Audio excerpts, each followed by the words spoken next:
O Brasil, em seu passado recente, vivenciou 2 processos de impeachment de ex-presidentes. No início dos anos 90, com Fernando Collor de Mello, e em 2016, com Dilma Rousseff.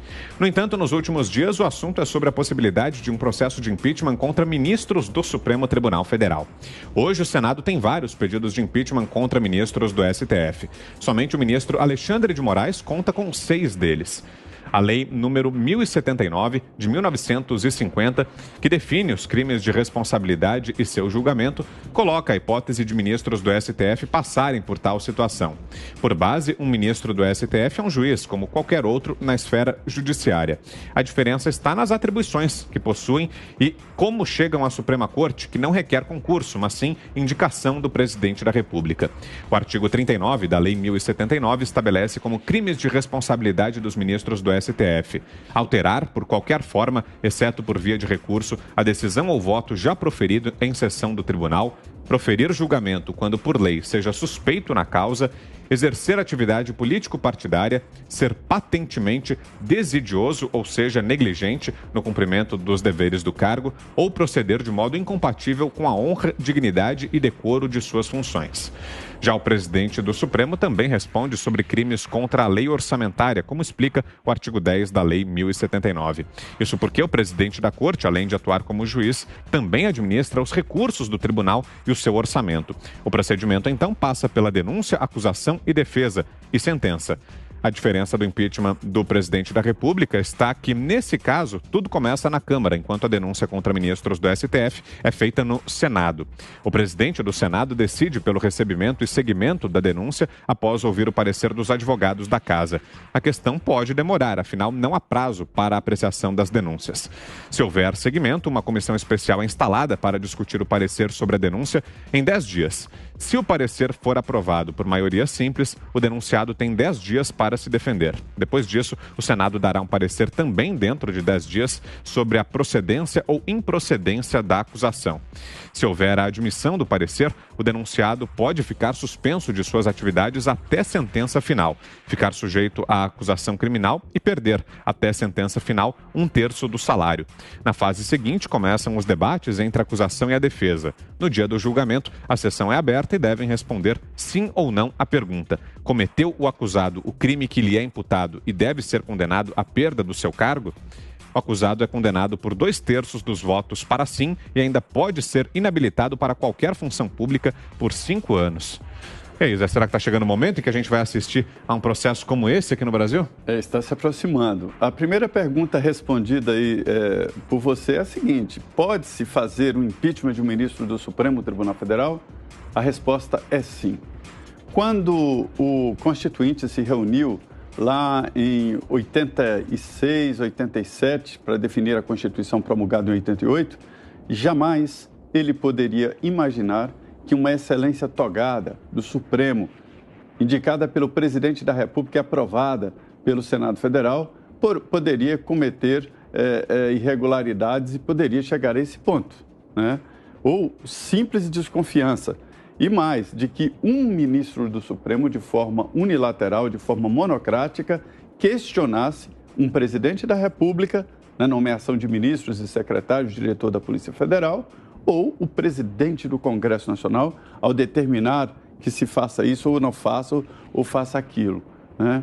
Então, agora, a gente vê que o Senado, que foi organizado exatamente para ficar com essa competência de indicação de representantes ou nas embaixadas, no Supremo Tribunal Federal, nas agências reguladoras, tem um grande papel os senadores, ele pode muito bem julgar um juiz.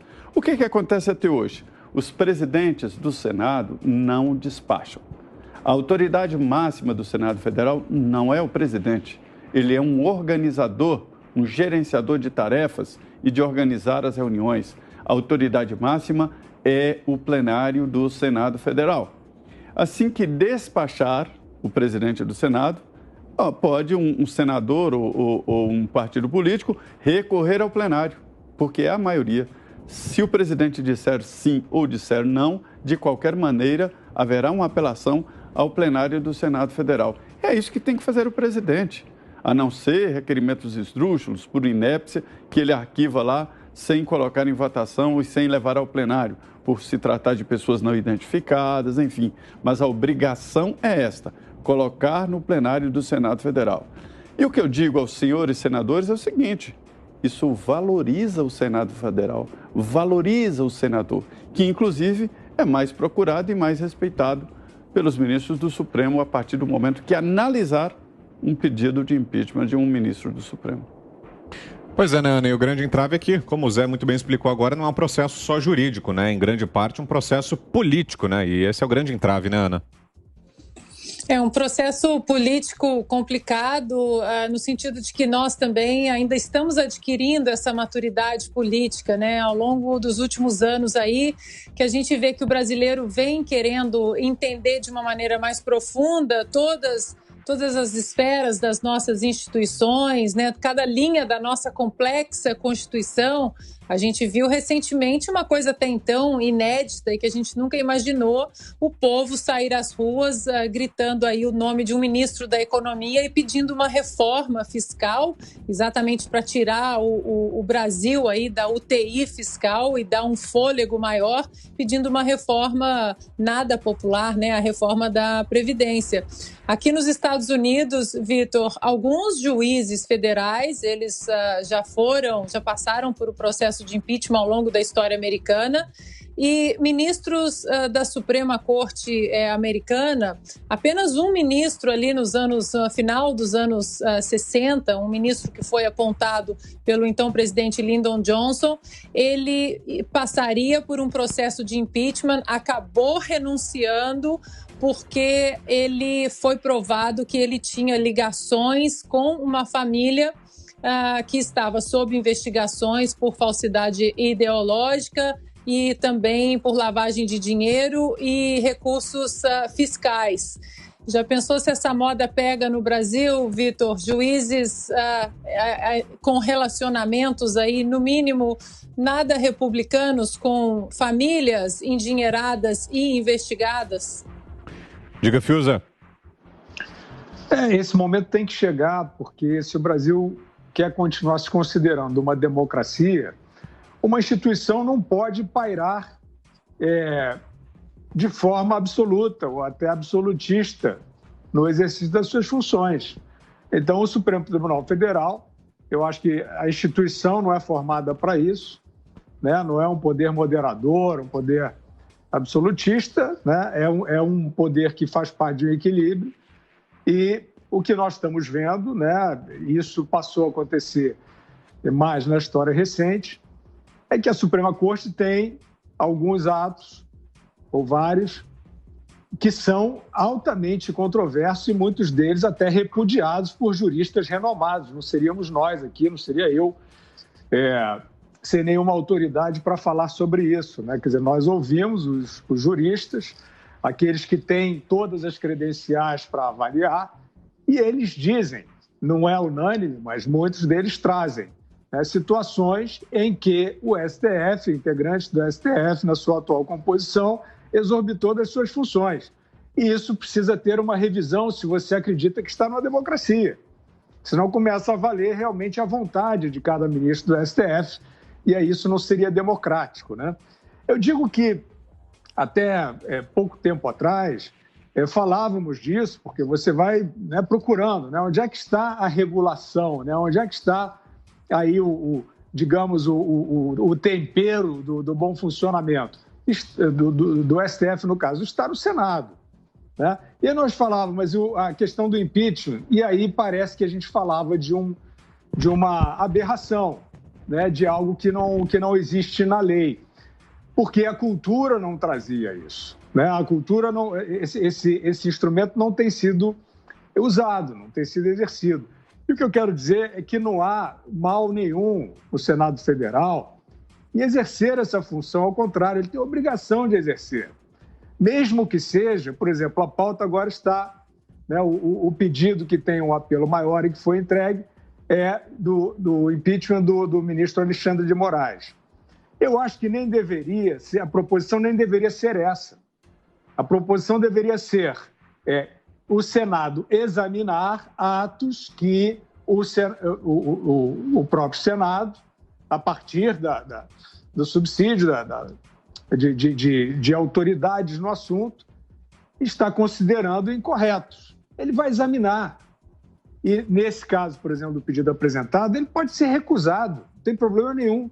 O plenário do Senado vai lá e examina. Por exemplo, a gente tem alguns muito eloquentes, né?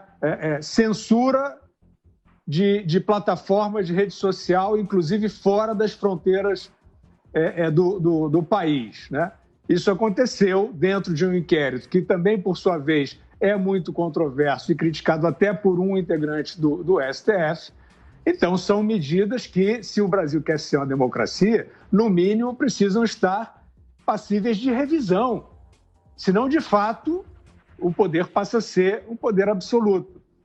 Tem, por exemplo, a questão de prisão de um deputado, né?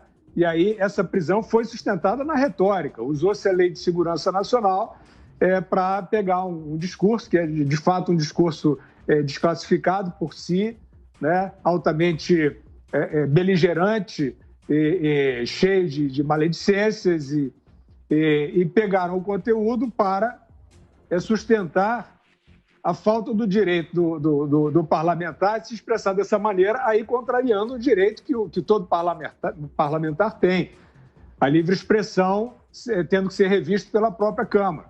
Então, isso vai ser discutido lá, né? Coloca cada um desses pontos, né? O que for, eu não sei exatamente quais os pontos que já estão, né, no objeto do pedido de impeachment, mas os que estiverem serão examinados tranquilamente pelo Senado Federal. O Senado pode até decidir não aprovar, reprovar o pedido de impeachment. Isso não será uma desmoralização do instituto do pedido de impeachment.